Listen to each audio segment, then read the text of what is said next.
एक बार की बात है कि सहजोबाई ने अपने गुरुदेव को आमंत्रित किया कि मेरी कुटिया में पधारो।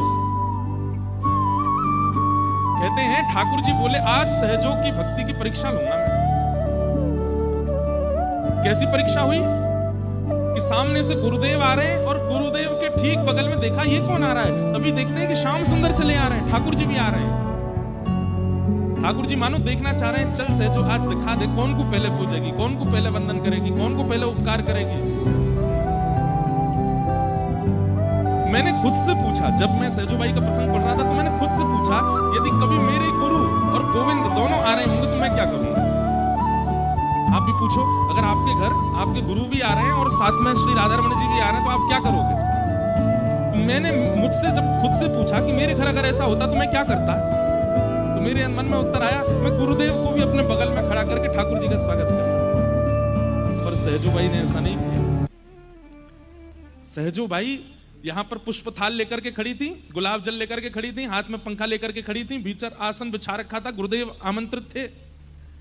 जैसे ही देखा कि साथ में गोविंद भी आ रहे हैं तो सहजोबाई तुरंत थाल रख करके दौड़ के गई और थोड़ी दूर थे गुरुदेव तो उनके बगल में खड़े ठाकुर जी का हाथ पकड़ा, खींच करके लाई और ला करके बोली जल्दी खड़े हो, चलो थाल पकड़ो, ठाकुर जी गुरुदेव आ रहे हैं, पूजा करनी है उनकी। ठाकुर जी बोले सहजो भगवान हूं मैं, ये तन मैंने दिया, जिस तन का तू तू तू भाव रखती है ये तन मैंने दिया तुझको, ये आत्मा मैंने दी, ये बुद्धि मैंने दी, ये नेत्र मैंने दिए।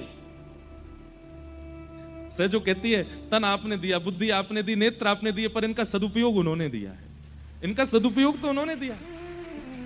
अगर ये ना आए होते तो तन प्राप्त करके भोग भोगने के लिए कोई गलत नहीं था।